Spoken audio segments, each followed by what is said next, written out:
Hi friends. So ನಾನು ಧಾರವಾಡದಲ್ಲಿದ್ದಾಗ ಅಗಸೆ ಬೀಜನ ನೆನೆಸಿ ಅದನ್ನು ಕುದಿಸಿ ಅದರ ರಸ ಎಲ್ಲ ತೆಗೆದ್ಬಿಟ್ಟು ಕೂದಲಿಗೆ ಹಚ್ಚೋದು. ಸೊ ವಾರದಲ್ಲಿ ಒಂದು 2 ಟೈಮ್ ಆದರೂ ಈ ಥರ ಮಾಡ್ತಾಳಂತೆ. ಸೊ ಅಂದರೆ ಕೂದಲು ಉದುರ್ತಾ ಇದೆ ಅಂತಂದರೆ, ಇಲ್ಲ ಕೂದಲು ಬೆಳವಣಿಗೆ ಚೆನ್ನಾಗಾಗಬೇಕು ಅಂತಂದರೆ ಈ ಥರ ಅಗಸೆ ಬೀಜ ಅಂತಂದರೆ ಎಲ್ರಿಗೂ ಗೊತ್ತು. ಹಾಗೆ ಸುಮಾರು ಜನ ಇದನ್ನು ಯೂಸ್ ಮಾಡ್ತಾರೆ. ಇದ್ರ ಲೋಳೆ ರಸನ ತೊಗೊಂಬಿಟ್ಟು ಸೊ ಹಚ್ಕೋತಾರೆ. ಇವಳು ಒಬ್ಬಳೇ ಹಚ್ಕೋತಾ ಇದ್ಲು. ನಾನು ಹಚ್ತೀನಿ ಬಾ ಅಂತಂದರೆ, ಇಲ್ಲ ಇಲ್ಲ ನಾನು ಹಚ್ಕೋತೀನಿ ಆಂಟಿ ಅಂತ ಹೇಳ್ತಾ ಇದ್ಲು. ಸರಿ ಹಚ್ಕೊ, ನಿನಗೂ ದಿಮಾಗ್ ಜಾಸ್ತಿ ಇದೆ ಅಂತ ಹೇಳಿ ನಾನು ಹೇಳಿದೆ. ಎಷ್ಟು ಹೇಳ್ತಾ ಇದ್ದೀನಿ, ಅವರಮ್ಮ ಟಿಫನ್ ಮಾಡೋದ್ರಲ್ಲಿ ಬ್ಯುಸಿಯಾಗಿದ್ದರು. ಸೊ ನಾನೇ ಹಚ್ಕೋತೀನಿ ಅಂತ ಹೇಳಿ ಹಚ್ಕೋತಾ ಇದ್ಲು. ಹಾಯ್ ಸಮ್ಮೋ, ಯಾಕೆ ಮಲಗಿದೆಯಾ? ಹಾಂ ಹಾಂ, ಏನು ಬರ್ತಾ ಇದೆ? ವಾಮಿಟ್ ಬರ್ತಾ ಇದೆ ಅಂತೆ ನೋಡಿ ಹುಡುಗಿಗೆ. ಇದು ಅಟ ಸಾಮಾನ್ ಏನಂತ? Sanvi Sanvi Sanvi hi hi Sanvi. ತಿಂಡಿ ತಿಂದ್ಯಾ? ಇದಂತೂ ನಾಚ್ಕೊಳ್ತಾ ಇದೆ ಮಗು. ನನ್ನ ಮಗು ಫೋನ್ ಮಾಡ್ತಾ ಇದೆ ನಡಿ. ಇದೇ hi friends, welcome back to my channel. So ಎಲ್ಲರೂ ಹೇಗಿದ್ದೀರಾ? ಚೆನ್ನಾಗಿದ್ದೀರಾ ಅಂದ್ಕೊಂಡಿದ್ದೀನಿ. ನಾನು ಕೂಡ ಸಖತ್ತಾಗಿದ್ದೀನಿ. ಇವತ್ತು ಬೆಳಗ್ಗೆನೇ ಇದೇನಪ್ಪ ಇದು ಅಂದ್ಕೊಂಡಿದ್ದೀರಾ? ಸೊ ಇದು ಒಣ ಮೀನಲ್ಲಿ ಸುಮಾರು ವೆರೈಟಿ ಇದ್ದಾವೆ. ಸೊ ಇದು ಅಂತೂ ನಂಗೆ ಫೇವ್ರೇಟು. ಇವತ್ತು ಧಾರವಾಡದಲ್ಲಿ ಇದ್ದೀನಿ. ಇವಳು ಕರಿಷ್ಮಾ. ಹಾಯ್ ಕರಿಷ್ಮಾ. ಹಾಯ್ ಏನಮ್ಮ. ಇವರು ರೇವಣಿಕಾ ಅಲ್ಲ, ರೇವಣಿಕಾ. ಹಾಯ್. ನಮ್ಮ ಅದಕ್ಕೆ ಗೊತ್ತಲ್ಲ ಇವರು ಹೆಸರು ಸಂತೋಷ್. ಇವರು ಸಂತೋಷ್ ಅಂತ ಹೇಳಿ. ಸೊ ವೀಣಾ ಅಂತ ಸದ್ಯಕ್ಕೆ 2-3 ಜನಕ್ಕೆ ಗೊತ್ತಿದೆ ನನ್ನ ಫ್ರೆಂಡ್ಸಿಗೆ. ಸೊ ವೀಣಾ ಅವರ ಹಸ್ಬೆಂಡ್ ಇವರು. ಸೊ ವೀಣಾ ಅವ್ರ ಮನೆಗೆ ಬಂದಿದ್ದೀನಿ. ಅವರೇ ಬರ್ರಿ ನಮ್ಮ ಮನೆಗೆ. ಕೇಳ್ತಾ ಇರ್ತಾರೆ ನಿಮಗೆ. ಹೌದು. ಹಾಗೆ ಇದು ನನಗೋಸ್ಕರ ವೀಣಾ ಅವರು ನಿನ್ನೆ ಹೇಳಿದ್ದೆ, ಇವತ್ತು ಮಾಡ್ತಾ ಇದ್ದಾರೆ. ಹೆಂಗೆ ಮಾಡ್ತಾರೆ ಅಂತ ಹೇಳಿ ಕಂಪ್ಲೀಟಾಗಿ ವಿಡಿಯೋದಲ್ಲಿ ತೋರಿಸ್ತೀನಿ. ನಿಮಗೂ ಇಷ್ಟನಾ? ಸಖತ್ ಇಷ್ಟ. ನನಗೂ ಇಷ್ಟ. ಕರಿಷ್ಮನ್ಗೂ ಸಖತ್ ಇಷ್ಟ ಅಲ್ಲ ಕರಿಷ್ಮಾ? ಇಷ್ಟ ಇಲ್ವಾ? ನೋಡಿ ಗೋವಾ ಹುಡುಗಿ ನಾಚ್ಕೊಳ್ತಾ ಐತೆ. ಯಾಕಮ್ಮ ನಾಚ್ಕೊಳ್ಳೋದು? ಇಲ್ಲಿ ಇವ್ರು ಚಪಾತಿ ಮಾಡ್ತಾ ಇದ್ದಾರೆ. ರೇವಣಿಕಾ, ನಿಜ ನಿಮ್ಮ ಫ್ಯಾಮಿಲಿ ನೋಡಿ ನಂಗೆ ಸಖತ್ ಇಷ್ಟ ಆಯಿತು. ಫಸ್ಟ್ ಟೈಮ್ ಬಂದಿರೋದು, ಬಟ್ ಹೆಂಗೆ ಏನು ಅಂತ ಗೊತ್ತಿರಲಿಲ್ಲ. ನಿಜ ನಿಮ್ಮೆಲ್ಲರ ಬಾಂಡಿಂಗ್ ನೋಡಿ ಇಷ್ಟ ಆಯಿತು. ಮಮ್ಮಿ ಅವ್ರು ಬಂದಿದ್ದಾರೆ, ನೀವು ಇಷ್ಟ ಇವಾಗ ಬಂದಿದ್ದು. ನಾನು ಆ್ಯಕ್ಚುಲಾಗಿ ಹುಡ್ದಾಗಿಂದನೂ ಇವಾಗೇ ಬಂದಿರೋದು ಅನ್ಸುತ್ತೆ. ನೀವು ಬಂದೇ ಇಲ್ಲ. ಬಟ್ ಇವರು ವಾರ್ಗಿತ್ತಿ ಅಲ್ಲ, ಕೋ ಸಿಸ್ಟರ್ಸು ತುಂಬ ಅಂಡರ್ಸ್ಟ್ಯಾಂಡಿಂಗಲ್ಲಿದ್ದಾರೆ. ದಿನ ಜಗಳಾಡ್ತಾರೆ. ಹೌದಾ? ನಾ ಕೆಲಸ ಮಾಡ್ತೀನಿ, ನೀ ಕೆಲಸ ಮಾಡ್ತೇನೆ ಅಂತೇಳಿ ಅವ್ರವ್ರ ನೋಡಿ ಕೆಲಸ ಮಾಡ್ತೀನಿ, ಜಾಸ್ತಿ ಕೆಲಸ ಮಾಡ್ತೀನಿ ಅಂತ ಜಗಳ. ಯಪ್ಪ, ಒಟ್ಟ ಬಾಂಡಿಂಗ್ ವಾ ಅಲ್ಲ. ಕರಿಷ್ಮಾ ಅಂತೂ ಬಾಯೇ ಬರಲ್ಲ ಮಾತಾಡೋದು. ಬಾಯ ಬಿಟ್ರೆ ಬಾಯ ಮಚ್ಚಲ್ಲ. ಇವತ್ತು ಕರಿಷ್ಮಾ ಜೊತೆಗೆ ರೀಲ್ಸು, ಜೊತೆಗೆ ನಮತ್ಕೇರಿ ಬರ್ತೀರಾ? ಕರಿಷ್ಮಾ ನನಗೆ ಬ್ಯಾಂಗಲ್ ಬಂಗಾರಿ ಕಲಿಸಮ್ಮ, ಕಲಿಸ್ತೀಯಾ?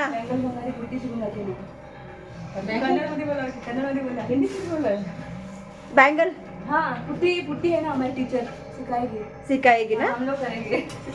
अभी वो करके ही मैं यहाँ से निकलूंगी. ठीक है. रेवणिका को भी ले लेंगे, उसको मस्त आता है. ಅದು ಹಳೆ ಸಾಂಗ್ ಮಾಡಿದ್ರಲ್ಲ, ಅದು ನಂಗೆ ಇಷ್ಟ ಆಯ್ತು. ರೇವಣಿಕಾ ಮೌನವು ಚಂದ ಅದೊಂದು ಮಾಡೋಣ. ನಂಗೆ ಬರಲ್ಲ, ನಿಮ್ಗೆ ಕಾಣಲ್ಲ, ಹಾಗಾಗಿ ಜಾಯಿನ್ ಆಗ್ತೀನಿ. ಕಡ್ಡಿ ಮೀನನ್ನು ಚೆನ್ನಾಗಿ ಕಟ್ ಮಾಡಿಕೊಂಡು ತೊಳ್ಕೊಂಡ್ರು. ಹಾಗೆ ನಾನು ವೀಡಿಯೋ ಮಾಡ್ಕೊಳ್ಳೋಣ ಅನ್ನೋಷ್ಟೊತ್ತಿಗೆ ಅವ್ರು ಬೇಗ ಎಣ್ಣೆ ಎಲ್ಲ ಹಾಕಿ ಈರುಳ್ಳಿ ಹಾಕಿದರು. ಸೊ 2 ಕಡೆ ಮಾಡ್ತಾ ಇದ್ದಾರೆ. ಅಂದರೆ ಒಂದು ಕಡ್ಡಿ ಮೀನು, ಇನ್ನೊಂದು ಸಣ್ಣ ಏನು ಹೇಳ್ತಾರೋ ನಂಗೆ ಅಷ್ಟು ಗೊತ್ತಿಲ್ಲ, ಬಟ್ ಸಣ್ಣ ಜಿಂಗೆ ಅಂತ ಅಂತಾರೆ, ಸಣ್ಣ ಮೀನದು. ಸೊ 2 ಟೈಪ್ ಮಾಡ್ತಾ ಇದ್ದಾರೆ. ಇವತ್ತು ಸಂಡೇ ಆಗಿರೋದ್ರಿಂದ ಮನೆಯಲ್ಲಿ ಎಲ್ಲರೂ ಇದ್ದಾರೆ, ಅವರು ತಮ್ಮಂದರು ಎಲ್ಲರೂ. ಮಕ್ಕಳೆಲ್ಲ ಮನೇಲಿದ್ದಾರೆ. ಸೊ ಈರುಳ್ಳಿ ಹಾಕಿ ಅರಿಶಿನ ಪುಡಿ, ಖಾರದ ಪುಡಿ, ಹಾಗೆ ಸ್ವಲ್ಪ ಧನಿಯಾ ಪುಡಿ ಹಾಕಿದ್ರು ಅನಿಸುತ್ತೆ, ಗೊತ್ತಿಲ್ಲ. ಹಾಗೆ ಒಂದು ಟೊಮೊಟೊ ಹಣ್ಣನ್ನು ಕಟ್ ಮಾಡಿಕೊಂಡು ಹಾಕಿದರು. ಸೊ ನನಗೂ ತುಂಬಾ ರಾತ್ರಿ ನಾವು ಆ್ಯಕ್ಚುಲಿ ಡಿಸ್ಕಸ್ ಮಾಡ್ತಾಯಿದ್ರು ಅವರೆಲ್ಲರೂ, ನಾಳೆ ಟಿಫನಿಗೆ ಏನು ಮಾಡಬೇಕು ಅಂತ ಹೇಳಿ. ಸೊ ಕಡ್ಡಿ ಮೀನು ಮಾಡೋಣ ಅಂದರೆ ಅಮ್ಮ ಅವರೆಲ್ಲ ತಿನ್ನಲ್ಲ ಅಂತ ಅಂತಿದ್ರು ಅಂತ. ಅಯ್ಯಪ್ಪ, ನಂಗೆ ಕಡ್ಡಿ ಮೀನು ಸಖತ್ ಇಷ್ಟ, ನಂಗಂತೂ ಮಾಡಿಕೊಡಿ ಅಂತ ಹೇಳಿದೆ ನಾನು. ಸರಿ ಆಯಿತು ಪಾಪ, ನಾನು ಹೇಳ್ದಂಗೆ ಅವರು ಕಡ್ಡಿ ಮೀನನ್ನ ಮಾಡ್ತಾಯಿದ್ದಾರೆ. ಹಾಗೆ ಇಲ್ಲಿ ನೋಡಿ ಎಲ್ಲರೂ ಬ್ಯುಸಿ. ಒಬ್ಬರು ಚಪಾತಿ ಹಾಕ್ತಿದ್ದಾರೆ, ಒಬ್ಬರು ಚಪಾತಿ ಬೇಯಿಸ್ಕೊಂಡು ಪಲ್ಯಗಳನ್ನು ಮಾಡ್ತಾ ಇದ್ದಾರೆ. ಅದರಲ್ಲೂ ಒಂದು ಪಲ್ಯ ಅಲ್ಲ, ಕಡ್ಡಿ ಮೀನು ಪಲ್ಯ, ಇನ್ನೊಂದು ಒಣಮೀನು ಪಲ್ಯ, ಇಷ್ಟು ಈರುಳ್ಳಿ ಕಟ್ ಮಾಡ್ಕೊಂಡಿದ್ದಾರೆ. ಇದನ್ನು ಇವಾಗ ಅಂದರೆ ಆಮ್ಲೆಟ್, ಎಲ್ಲರಿಗೂ ಈರುಳ್ಳಿ ಎಲ್ಲ ಹಾಕಿ ಆಮ್ಲೆಟ್ ಮಾಡ್ಕೊಳ್ಳಿ. ಇದು ಒಣ ಮೀನು ನೋಡಿ, ಸಣ್ಣ ಮೀನು, ಇದು ಕೂಡ ಸೂಪರ್ ಆಗಿರುತ್ತೆ. ಇದು ಕಡ್ಡಿ ಮೀನು, ಉದ್ದ ಕಡ್ಡಿ ಮೀನು ಥರ ಇರುತ್ತೆ. ನಂಗಂತೂ ನಿಜವಾಗ್ಲೂ ತುಂಬಾ ಇಷ್ಟ. ಬೇಗ ಅವರು ಎಲ್ಲ ಪ್ರಿಪೇರ್ ಮಾಡಿದ್ರು. ಕಡ್ಡಿ ಮೀನು, ಒಣಮೀನು, ಆಮ್ಲೆಟ್ ಎಲ್ಲ ಹಾಕಿ ಚಪಾತಿ ಬಿಸಿ ಹಾಕಿ ಎಲ್ರಿಗೂ ಟಿಫನ್ ಕೊಡ್ತಾಯಿದ್ರು. ಇನ್ನು ಟಿಫನ್ ತಿಂದ್ಕೊಂಡು ಅಣ್ಣ ಸ್ವಲ್ಪ ಹೊರಗಡೆ ಹೋಗಿ ಬರೋಣ, ನೀನು ಧಾರವಾಡ ನೋಡಿಲ್ಲ ಅಂತ ಅಂದೆಲ್ಲ, ಸೊ ಬಾ ಕರ್ಕೊಂಡು ಹೋಗ್ತೀನಿ ಅಂತ ಹೇಳಿದ್ರು. ಸರಿ ಆಯಿತು ಅಂದ್ಕೊಂಡು ನಾನೇನು ಮಾಡಿದೆ, ಎಷ್ಟು ಫುಲ್ ಆಗಿತ್ತು ಅಂತಂದರೆ, ಸೊ ಹೊಟ್ಟೆ ಫುಲ್ ಆಯಿತು. ಅಲ್ಗಾಡಕ್ಕೆ ಆಗ್ತಾ ಇರಲಿಲ್ಲ ನನಗೆ, ಅಷ್ಟು ಫುಲ್ಲು ತಿನ್ನಿಸ್ಬಿಟ್ಟಿದ್ರು. ಹೋಗಿ ಒಂದು ಸ್ವಲ್ಪ ಹೊತ್ತು ನಿದ್ದೆ ಮಾಡಿ ಬಂದೆ. ಅಷ್ಟರೊಳಗೆ ಅವರು ಅಡುಗೆ ಎಲ್ಲ ಮಾಡ್ತಾಯಿದ್ರು. ಸರಿ ಅಣ್ಣ ಬಾ ಹೋಗಿ ಬರೋಣ ಅಂತ ಹೇಳಿ ಹೊರಗಡೆ ಕರ್ಕೊಂಡು ಹೋದರು. ಹೀಗೆ ಅಂದರೆ ನಾನು ಧಾರವಾಡಕ್ಕೆ ಅಂದರೆ ಹೋಗ್ತಾ ಬರ್ತಾ ನೋಡಿದ್ದೀನಿ ಅಷ್ಟೇ, ಅಲ್ಲಿ ಇಳಿದ್ಬಿಟ್ಟು ಅಷ್ಟೆಲ್ಲ ಮಾರ್ಕೆಟ್ ಎಲ್ಲ ನೋಡಿಲ್ಲ. ಬಾ ಅಂತ ಕರ್ಕೊಂಡು ಹೋದರು. ಸರಿ ಆಯಿತು ಅಂತ ಹೇಳಿ ಅಣ್ಣನ ಜೊತೆಗೆ ಹೋದೆ. ಹಾಗೆ ನನಗೆ ಆ್ಯಕ್ಚುಲಿ ಧಾರವಾಡಕ್ಕೆ ಬಂದಿದ್ದು ತುಂಬಾ ಖುಷಿ ಆಯಿತು. ನಿಜವಾಗ್ಲೂ ಎಂಥ ಒಳ್ಳೆ ಬಾಂಡಿಂಗ್ ಅವರಲ್ಲಿದೆ ಅಂತ ಅಂದರೆ ನಂಗೆ ನೋಡಿನೇ ತುಂಬಾ ಖುಷಿ ಆಯಿತು. ಅತ್ತೆ, ಸೊಸೆ, ನಾದಿನಿ ಮಕ್ಕಳು, ಸೊ ಎಲ್ಲರೂ ಎಷ್ಟು ಚೆನ್ನಾಗಿ ಬಾಂಡಿಂಗಲ್ಲಿದ್ದಾರೆ. ಸೊ ಏನೇ ಇದ್ರೂ ಕೆಲಸ ಬೇಜಾರು ಮಾಡ್ಕೊಳ್ದೆ ಒಬ್ರಿಗೊಬ್ರು ಖುಷಿಯಿಂದ ಮಾಡ್ತಾಯಿರ್ತಾರೆ. ಹಾಗೆ ಅವ್ರದ್ದು ಮೊಬೈಲ್ ಶಾಪ್ ಇದೆ. ನಂದು ಸ್ಕ್ರೀನ್ ಗಾರ್ಡು ಕೂಡ ಹೋಗಿತ್ತು, ಸ್ಕ್ರೀನ್ ಗಾರ್ಡ್ ಹಾಕ್ಕೊಟ್ರು. ಅಣ್ಣ ಪವರ್ ಬ್ಯಾಂಕ್ ತೊಗೊಂಡ್ರು. ಹಾಗೆ ನನಗೆ ಒಂದು ನೆಕ್ ಬ್ಯಾಂಡನ್ನು ತಗೊಂಡೆ.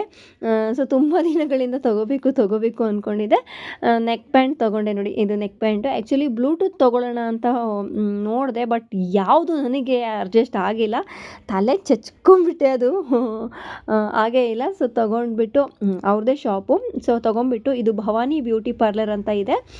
ಸೊ ಇದು ಆ್ಯಕ್ಚುಲಿ ವೀಣಾ ಬ್ಯೂಟಿ ಪಾರ್ಲರ್ ನಡೆಸ್ಕೊಂಡು ಹೋಗ್ತಾರೆ. ಸರಿ ಆಯಿತು, ಅಣ್ಣನ ಜೊತೆಗೆ ಮಾರ್ಕೆಟೆಲ್ಲ ನೋಡ್ಕೊಂಡ್ಬಂದು. ಹಾಗೆ ವೀಣಾ ಪಾಪ ಬೆಳಗ್ಗೆಯಿಂದ ವೆಯ್ಟ್ ಮಾಡ್ತಾಯಿದ್ರು ಪಾರ್ಲರ್ ತೋರಿಸೋಣ ಅಂತ ಹೇಳಿ. ಸರಿ ಅವ್ರಿಗೆ ಫೋನ್ ಮಾಡಿದ್ವಿ, ನಿಮ್ಮ ಪಾರ್ಲರ್ ಹತ್ರನೇ ನಿಂತ್ಕೊಂಡಿದ್ದೀವಿ ಅಂತ ಹೇಳಿ. ಅವ್ರು ಅಡುಗೆ ಮಾಡ್ತಾಯಿದ್ರಲ್ಲ, ಮತ್ತೆ ಬಂದರು, ನಮಗೋಸ್ಕರ ಬಂದು ಡೋರೆಲ್ಲ, ಅಂದರೆ ನಮಗೋಸ್ಕರ ಇವತ್ತು ಸಂಡೇ ಕ್ಲೋಸ್ ಮಾಡಿದ್ರಂತೆ.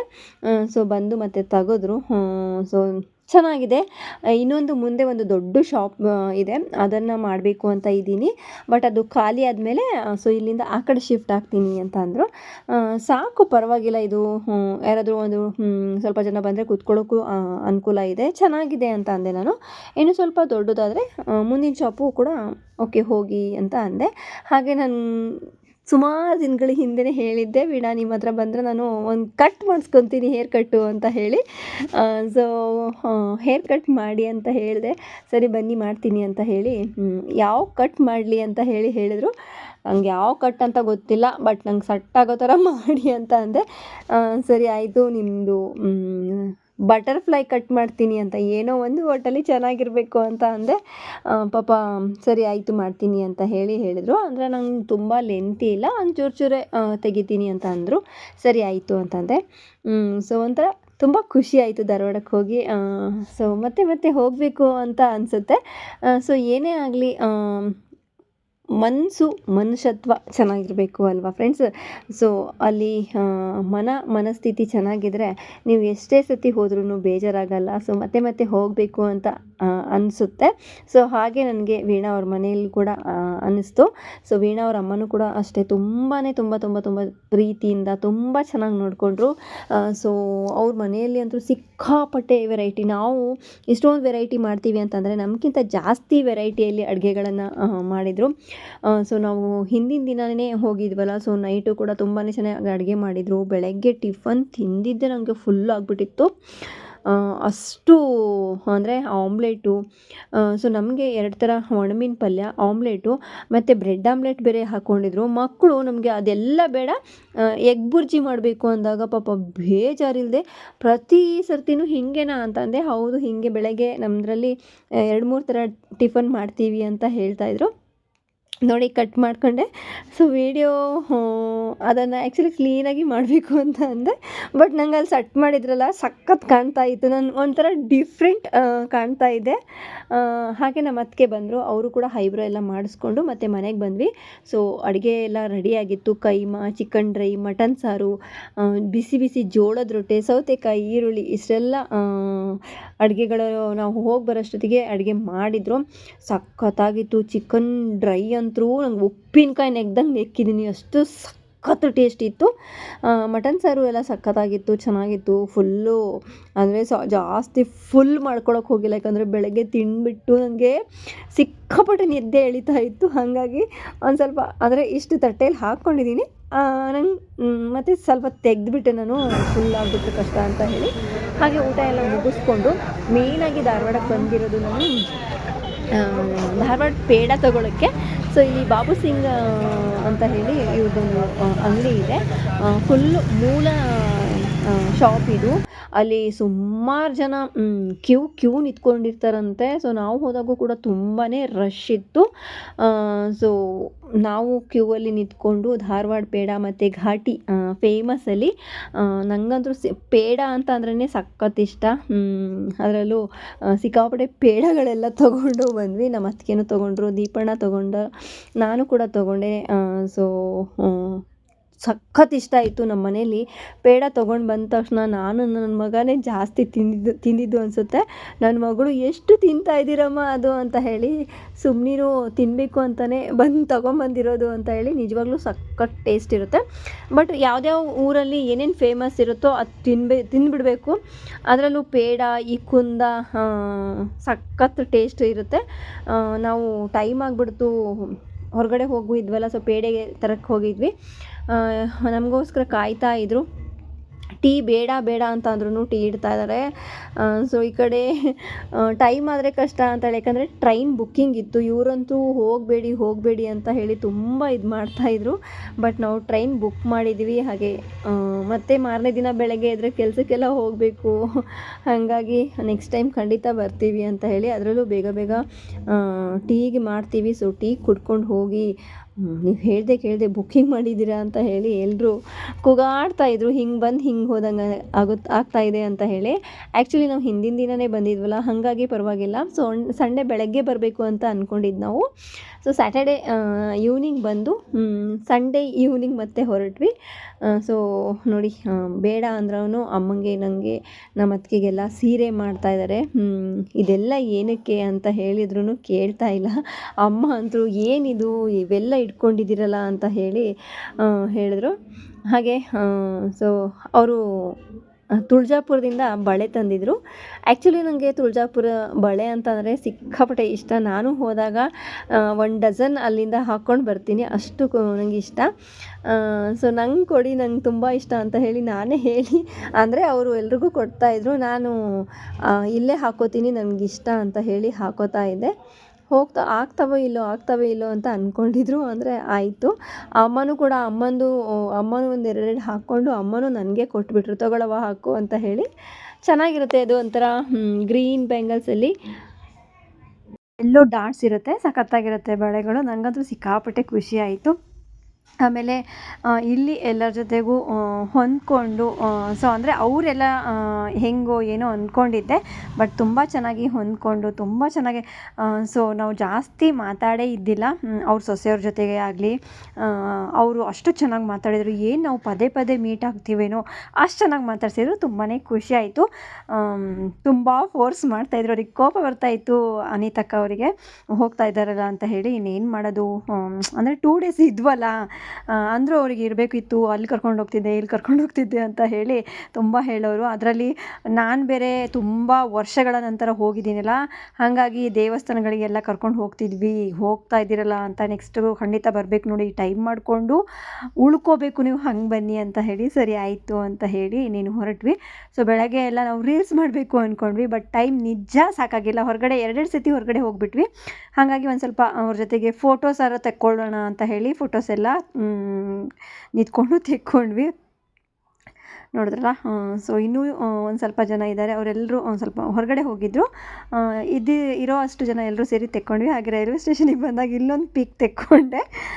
ಸೊ ಎಷ್ಟು ಜನ ಜಂಗುಳಿ ಇತ್ತು. ನಾವು ಬುಕ್ಕಿಂಗ್ ಮಾಡಿರೋದಕ್ಕೆ ಚೆನ್ನಾಗಾಯಿತು, ಇಲ್ಲಾಂದರೆ ನಿಜವಾಗ್ಲೂ ಸೀಟ್ ಸಿಗ್ತಾ ಇರಲಿಲ್ಲ.